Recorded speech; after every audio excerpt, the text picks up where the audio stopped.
India is such a amazing country. You can't put a name to it. You can't say anything about it that's definitive. Because it has everything. And no matter how hard you try to get away from it, the Indianness in you always remains. And that it's like a little spark that gets ignited when you get back with just simple things like the milkman delivering milk in the morning, or the man who comes to take your clothes to iron. Yeah, he takes it in the morning, he irons it and brings it home in the evening. Or, you know, a maid who cooks for you, and every morning she'll ask you, what do you want to eat? And every day fresh dosas, and just the taste of the vegetables. It is just, there's no pest, they're all farm fresh. Everything is so fresh. I think the cows are really weak because I have lactose intolerance, but somehow in India, the milk stays very well with me. I think it's also watered down. It stays just so well. For so many years, we belonged to a very sheltered sort of a family. My parents are Brahmins by birth, so they don't let their kids go out very much. I mean, my father and mother were particularly very, very sheltering. Wherever we went, we had a car and a driver. We had the Ayyar come with us no matter where we went. We never used public transport. We lived a very sheltered life, and as such, we didn't see what India was really all about. We didn't see the darker side of what India is. But each time I go back, I think my eyes open to a different perspective. There is nothing that you can define as being all Indians are vegetarians. Now that's the first myth. All Indians are not vegetarians. Barely 5 to 10% are. Only the Brahmins and the Jains are strictly vegetarian. All the rest eat meat when they can afford it. But see, an Indian meat diet would mean meat 2 or 3 days in a week. Not every meal. So they won't eat breakfast, lunch and dinner, they won't be eating meat.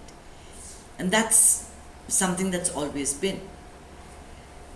Besides, meat is very expensive and a lot of people can't afford it.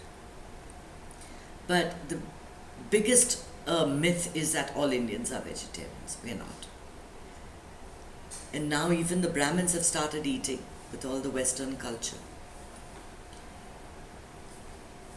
And then everybody thinks that all Indians are spiritual.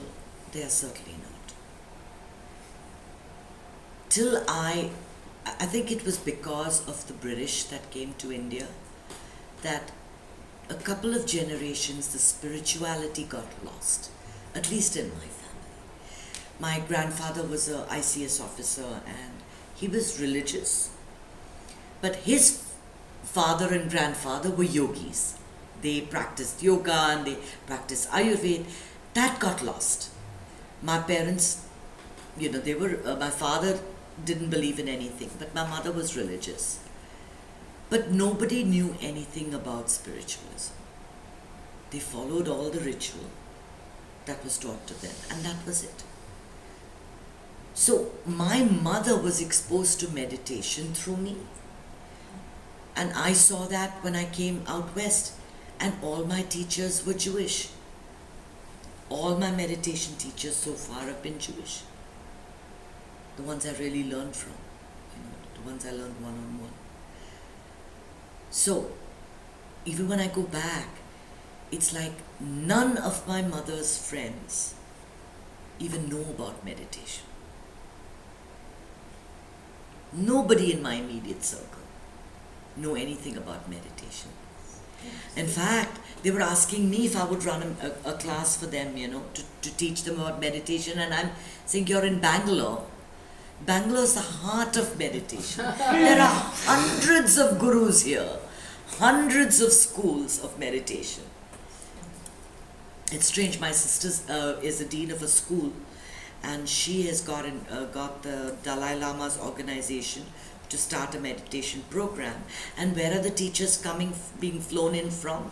From the United States of America into Bangalore. Oh my goodness.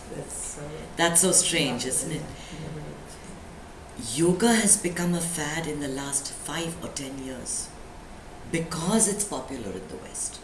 The yoga studios have come up. The power yoga, the Bikram yoga, all of that. Mm-hmm. Indian society is become, there's the cities where people have suddenly come into a lot of wealth. And they've used the wealth to adopt a westernized kind of lifestyle. So wherever you go, people are on their phones, they're wearing Western clothes, they're in these pubs and restaurants. And nobody learns anything like in any Indian music or Indian culture. But that would be the top strata of society. Below that are the masses. And those are the people, I think, that, on whom the culture rides. Because they will never change. That will continue forever. The arranged marriages, the going to the temples, the ritual that they follow, that never changes. What has happened of late, I think, is that there has been a spiritual awakening in India. When I grew up, once a year Swami Chinmayananda would come, and there would be a huge rally and everyone would go and listen to him. But other than that, I don't remember anything major happening around me, or maybe I was not open to it because my parents were not. But now, I think people are just tired of the stress and this job of money making, and they're all reverting back to spirituality. And I'm seeing younger and younger people going. Like when you go to the ashram on a typical weekend when a course is being done in the Art of Living ashram, some 5,000 people will be there. And there will be the businessman, who's making millions of rupees every day, earning a lot. And there'll be the rickshawala, the one who comes in his little auto, sitting side by side. And this is something new. This is something new. This is across different, different gurus, whether it's the Sai Foundation, the Sai Baba Foundation, or Guru Anand Ma. I'm just seeing a lot of this everywhere. And of course, you also have the false gurus who spoil everybody's name. And you have those mushrooming everywhere. Still.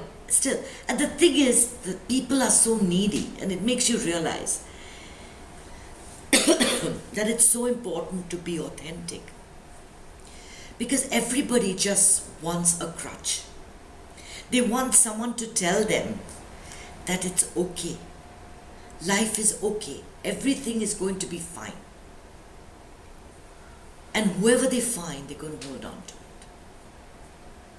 They're going to hold on to them.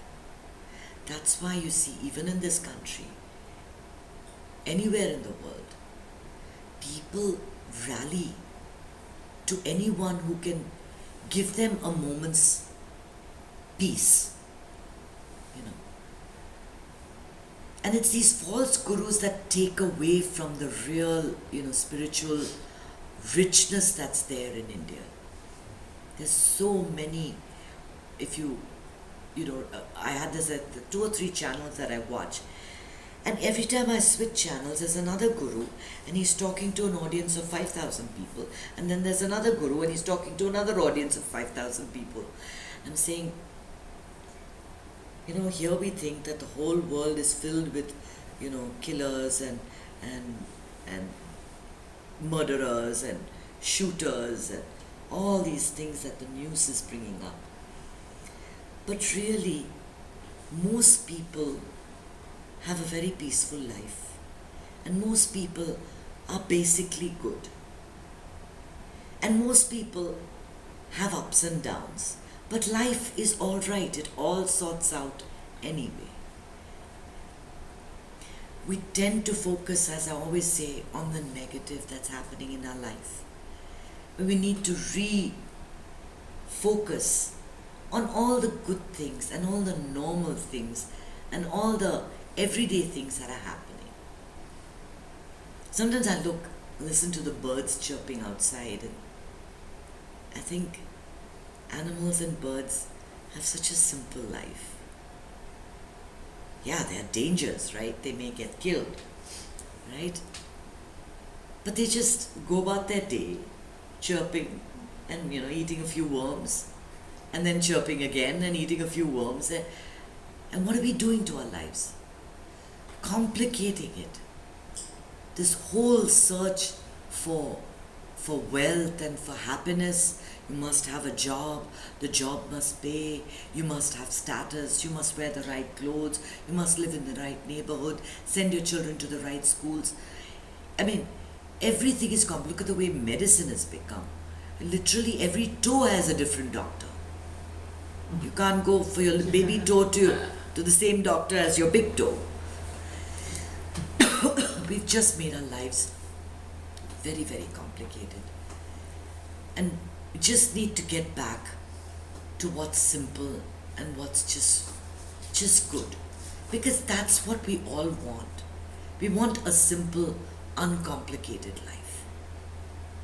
When you come down to it, you may have 1,000 or 2,000 Facebook friends, but you really have five people in this world that you can call and say, come and help me, I'm in trouble, or I really need to have a nice moan today. There are not so many people in this world that you can do that with. You need to just cut out all that clutter and get into this little space that's really a good space. It's all really good. After all, in this moment, what do you need? Just faith, courage, gratitude. And I can tell you that as I sat in the hospital, these are only 3 things that kept me sane. Because when you go into a hospital, your prana dives, your energy level dives, because there's a lot of sickness there, and once you're very much in tune with the way you're feeling, you tune into all the pain and the feeling of sorrow. You can feel it when you walk into a hospital, that your prana is very low. People that work in hospitals doubly need to do things that elevate their prana, to eat well, to exercise well. These 3 things, I would say it like a mantra. I have faith that everything's going to become all right. I have courage to face anything that comes my way. And I'm so grateful that I'm here, that I'm able to do. Again and again and again. Because now it is a natural tendency to think of the worst. Your prana is low. The energy level is down. Everything seems to be low. How do you lift yourself out of it? How do you lift yourself out of it? This is the problem with aid workers, Aid workers, they go to help others, but everything brings them down. There is so much pain around them that it's bound to have an effect on you. So what do at the end of the workday? They go and they have like a dozen drinks. For a minute, for an hour, for a few hours, the pain is dulled. But it's back the next. It's not a very good way of dealing with it, right? But just staying present, I think, is everything. Staying present is so important. Not to be consumed by your life situation, which could be anything. When I was there, I had a friend who um, she lives in Switzerland. The son got married on a Friday, and on a Sunday she got a call from her brother saying, "You need to come, your mother's sick." And in 5 days, the next Friday, her mother passed away. On the one hand, she had the happiness, and on the other hand, she had to let go of her mother. I mean, that it's life is just like that. The life situation is quite different from what your mindset is. Your mindset always has to be extremely, extremely present. Otherwise, what would I be doing? I'd be crying the whole day. Oh, my mother's sitting with this big mask on her face. She's not being able to breathe. Oh my God, what happened? What's going to happen if?